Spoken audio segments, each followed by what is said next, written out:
भारत आणि पाकिस्तानच्या युद्धाचे ढग हे दिवसेंदिवस गडद होत असताना पाकिस्ताननं एक दिवसीय विशेष अधिवेशन बोलावलंय आणि याच अधिवेशनाकडे आता सगळ्या जगाचं लक्ष सुद्धा आहे। गेल्या काही दिवसांपासून पाकिस्तानचे सर्वच मंत्री गरळ ओकताना दिसतायत। त्याचीच पुनरावृत्ती आजच्या अधिवेशनामधून सुद्धा होण्याची शक्यता आहे। दरम्यान विशेष अधिवेशनापूर्वी पाकिस्तानच्या राजकीय पक्षांमध्ये फूट बघायला मिळते, कारण इम्रान खानच्या पक्षानं या बैठकीवरती बहिष्कार टाकलाय।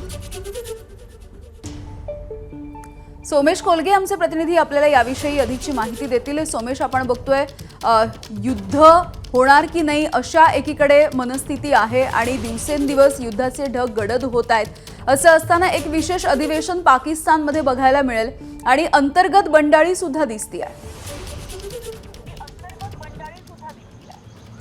नक्कीच पाकिस्ताननी आजपासून पाकिस्तानच्या तिथल्या संसदेचं विशेष अधिवेशन सुरू होणार आहे आणि या सभागृहाच्या अधिवेशनासाठी सर्व पक्षांची जी बैठक होते त्यामध्ये पाकिस्तान तहरीक-ए-इन्साफ हा जो इम्रान खान यांचा पक्ष आहे त्यांनी बहिष्कार टाकला होता।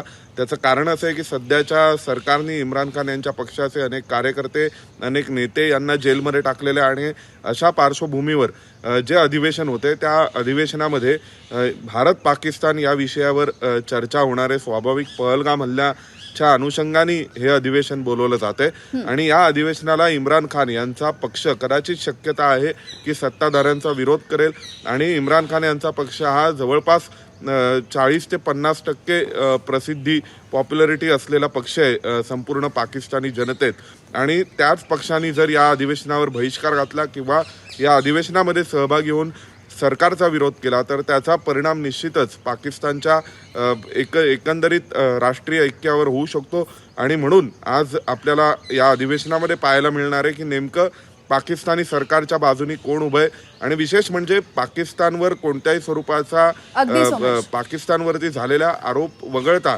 पाकिस्तानवर कोणत्याही स्वरूपाचा हल्ला झालेला नसताना सुद्धा पाकिस्तान स्वतःहूनच विशेष अधिवेशन का बोलवते हा देखील एक प्रश्न आहे। अगदी धन्यवाद सोमेश माहितीसाठी। एबीपी माझा, उघडा डोळे बघा नीट।